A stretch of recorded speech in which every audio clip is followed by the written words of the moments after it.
Hello guys, today is dialysis day.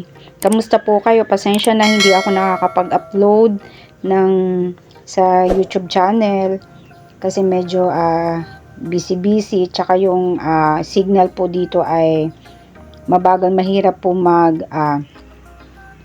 matagal mag-upload ng video. Pero anyway, magandang umaga po sa inyong lahat, naway nasa mabuti kayong kalagayan. Ayan, samahan niyo po ako samahan niyo po ako papunta sa aking dialysis. Ayan, bago ako pala pupunta ng dialysis ay dadaan muna ako sa bayan kasi bibili muna ako ng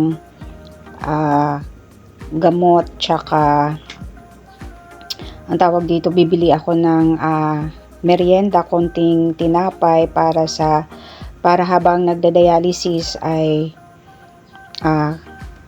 kumakain tayo, kasi hindi pwedeng walang laman ng tiyan mo kung ikaw ay nagda-dialysis, kasi sigurado magkaka-hypo ka. Ibig sabihin yung sugar sa katawan mo ay bababa siya. Yan, naranasan ko na rin ng maging hypo. Napakahirap at nakakatakot po talaga. Ayan. Yan, bumili muna ako dyan ng face mask kasi kailangan, required pa rin na mag-face mask tayo, and then aabang tayo ng tricycle. Ayan, aabang muna tayo ng tricycle. Ayan, dito sa lugar namin napaka peaceful po dito, napakatahimik. Wala pa gaanong tao dito sa amin. Ayan, napakaganda po. Yan, kumbaga mawawala yung stress mo, and then sasakay tayo ng tricycle. Ang tricycle po sa amin ay medyo mahal siya, kaya pagmula sa amin hanggang doon sa National Road o sa main road ay 25 pesos. Pero since napupunta ako ng bayan ngayon, ang pamasahe ko po ay 35 pesos. Ayan. Kahit na marami kayo, 35 pesos pa rin yung babayaran. Yung dinadaanan natin, talagang napakaganda po ng lugar namin. Ayan. And then, ayan, nandiyan, nakagagaling ko lang ng 7-Eleven. Bumili ako ng pang snack. Lugar namin dito sa bayan. Ayan po, mayroong, ayan, actually, yung bus na yan ay galing yan na Manila papuntang Quezon, pero pag mula dyan sa amin sa Rizal, sa Teresa, wala po talagang bus kung gusto mo pumunta ng Maynila. Ayan, meron din namang Pure Gold, meron din namang, ayan din sa tabi lang, sa kaharap lang yan, merong Jollibee. Mag-aabang tayo ngayon ng jeep papunta sa aking dialysis. Ayan, na pamasahe ay 13 pesos. Ayan, bago pala tayo pumunta, bibili muna tayo ng prutas.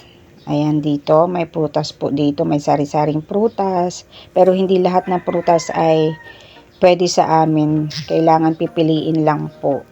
Ayan, may mga may mangga, may orange, may apple, kiat-kiat, may lemon, may pinya. Ayan, pineapple, pwede po yan sa amin.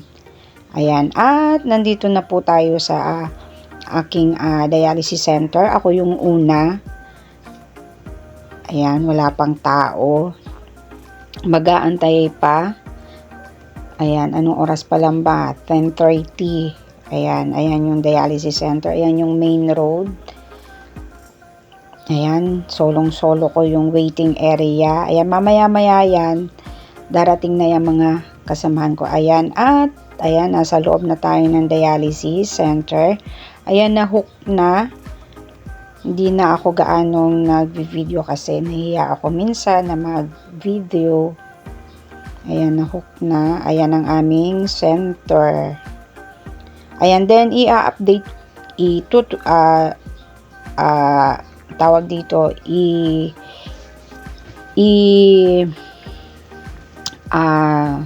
dito, tuturuan ko kayo, or magbibigay ako ng tips kung ano yung mga nararamdaman habang ikaw ay nagda-dialysis.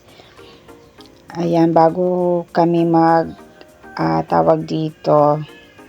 bago kami mag-start, mag-aantay muna kami niyan. kasi hindi pa ready yung machine. Ayan, and then yung doctor namin nag-iikot yan. Mayroong doktor na nag-iikot-ikot dyan. Every session yun, inaalam kung okay ka lang ba, kung kamusta yung dialysis. Ayan, bibigyan ko kayo ng konting tips, guide, lalo na sa mga bagong nagda-dialysis.